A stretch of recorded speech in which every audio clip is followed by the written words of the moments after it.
Hello everyone, welcome back to the Final Fantasy Brave Exvius Global channel. I'm Alexander, and today I'm back to you with another episode of Let's Talk Final Fantasy Brave Exvius.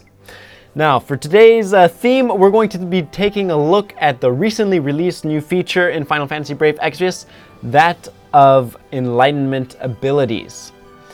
Now, I'm sure a lot of you have already jumped into the game and explored what these are all about, but for those of you who haven't or who want to know what they're all about in a bit more detail, today we'll be taking a look at a brief overview of what exactly these unlockable abilities are, how you can make them stronger, what you can do with them, and maybe we'll also take a look at a couple of units to see how they are used and what they do.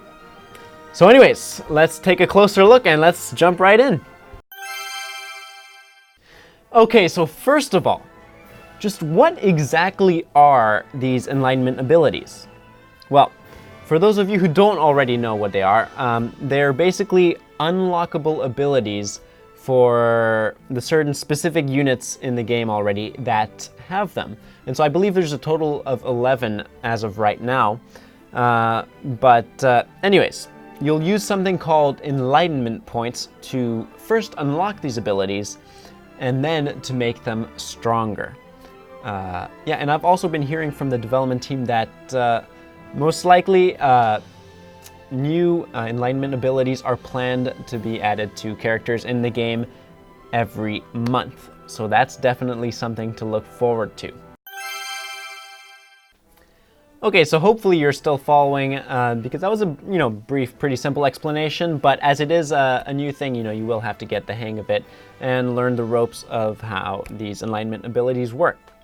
So anyways, let's talk now about the Enlightenment points, which we just mentioned, and how you go about getting those. So to get Enlightenment points, you'll want to clear these all new dungeons in the Chamber of Enlightenment. So there's going to be 5 actual dungeons in this Chamber of Enlightenment. 4 of them will require a key. Only 1 you can do without a key. But anyways, the 4 that do require a key, they will be the Bronze Enlightenment key, the Silver Enlightenment key, Gold Enlightenment key, and Diamond Enlightenment key, which you'll need to do these dungeons. For every single key that you have, you can do the dungeon once. Okay, and for the dungeon which you don't need a key for, you can do that once every day. So that's pretty cool, and you'll be able to get these keys through various events such as Mod King events, raid events, bundles, etc. And so now let's take a look at just exactly how many Enlightenment points you'll be able to get for each dungeon level. Take a look at this.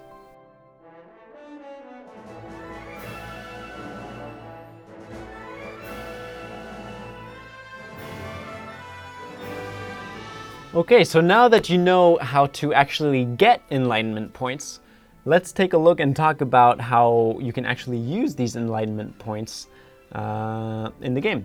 So, just as I mentioned, you'll want to use the Enlightenment points to first unlock the Enlightenment abilities, and then you can also use them to power them up. So, as to how to do this inside the game, you'll want to click on the Units tab in the home screen first. Then you'll want to click on the Enlightenment abilities. Click on the Enlightenment abilities tab, then select the unit whose ability you want to unlock or upgrade. Then you'll want to choose which ability you want to unlock, upgrade, and from there, of course, you'll see how much it costs, you'll be able to unlock or upgrade the ability from there. As for how much it actually costs to unlock / upgrade these Enlightenment abilities, it's actually going to be this is for 5-star units, just by the way. It's going to be 300 Enlightenment points to first unlock the ability, and then it's going to be 1,300 points to upgrade it to the first level. And to upgrade it to the second level, it's going to be 3,400 points for that. So yeah, as long as you do the dungeons, I'm sure you'll be able to accumulate enough Enlightenment points and unlock these abilities, upgrade them, and use them in the game for yourself. So, there you go. Okay, so now let's take at some of actual units in Final Fantasy Brave Exvius which already have enlightenment abilities available to them. So I mentioned that there was a total of 11 already added in the game, but today we're just going to take a look at 3 of these, the first of which is Pyroglacial Lastwell. So anyways, I've got a little memo from the development team, and it's just to give you a little information about those abilities and maybe how you can use them to your advantage. So anyways, Pyroglacial Lastwell. One of his first enlightenment abilities is going to be the Mirror of Equity Concentration. Now, for this ability, it'll be a new skill which deals a lot of damage to a single enemy, and when fully upgraded, it also increases the damage of Pyroglacial Lastwell's Obliterating Mirror of Equity. So basically, when you use it as a combo, it can definitely turn out to be very, very strong. Next, Pyroglacial Lastwell's second enlightenment ability is going to be a Memorable Mentor. And so this is going to be a passive ability, again, a new passive ability, which boosts Lastwell's attack by 40%. And when upgraded, it'll even give you even more bonuses as well. So these are definitely abilities that you'll want to take a look at. Okay, so next let's take a look at Lotus Mage Fina's new enlightenment abilities. First, she's going to have Double Lotus Magic. Now this is going to be an ability which enables specific abilities to be used twice in one turn. So this is going to be especially strong when used with healing or support type abilities, as you can use them to heal up your party and get them nice and strong to continue the battle. Now, she's going to have another ability also called Dark Fina's Wishes. Now this is going to be another passive ability this time, which boosts HP and MP. And again, as you upgrade the ability, it'll get even stronger, and this specific ability will actually also give you passive MP regeneration when upgraded, as well as fill the LB gauge. So that's definitely something that you can use to your advantage, as this is a passive ability, so just by unlocking it and upgrading it, you get to reap the benefits.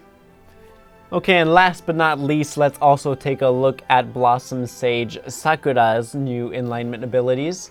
One of which is going to be Blossoming Thunder. Now this ability can be used once every 2 turns, okay? And it'll deal powerful lightning damage to a single enemy, as well as reduce their lightning elemental resistance in the process. And yeah, when fully upgraded, you can even reduce that enemy's lightning elemental resistance by a full 100%. So you'll definitely want to look into upgrading this one to get that sweet, sweet lightning resistance debuff. And yeah, next we also have Sage's Secret Technique, which is going to be a passive ability that boosts HP, MP, and magic by 20%. Okay, and when first upgraded, this ability will also boost the activation rate of counter abilities, as well as boost the limit burst damage. And when upgraded the second time to its full, so when fully upgraded, basically, it'll also restore MP every turn, as well as help fill the LB gauge as well. So definitely a lot there to look at as well. So those were just 3 quick examples of units with their new enlightenment abilities, and so I hope you were able to see just how useful these abilities can be, and that maybe you're already thinking of how you'll be able to use them to your advantage in your own party. But anyways, that's all that we have for today's little featurette on the new enlightenment abilities. I'm sure that a lot of you have already, gone into the game, played it, and maybe already even mastered these new enlightenment abilities. But hopefully this little video was helpful for those of you who are still testing the waters with these enlightenment abilities, or who have yet to get into the game and try it for yourself. So definitely use this video to your advantage, and yeah, get right in there. Go clear those dungeons, get those enlightenment points, and yeah, just go make your party that much stronger. Anyways, that's all we have for today, so good luck, have fun, and I'll see you next time.